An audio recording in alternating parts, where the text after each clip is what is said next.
గొప్ప కృపను పొందుకొని మీ సన్నిధిలో వేడుకుంటూ ఉన్నాను.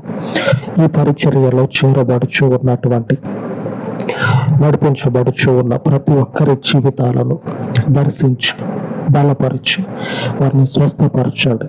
వారి స్థితిగతులు ఏమై ఉన్నవో మీకు మాత్రమే తెలుసు. బలపరచండి. మందిరానికి స్తంభాలుగా నిలిచేటువంటి వారిని మీ సన్నిధికి నడిపించండి. మీ పరిచర్య మీ పరిశుద్ధమయ్యున్నటువంటి కుడి చేతిలో నుంచి పొందుకొని ఉండగా ఈ పరిచర్యను బలపరచండి.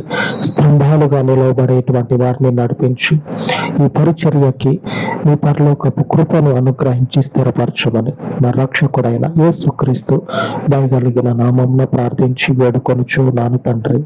ఆమేన్, ఆమేన్.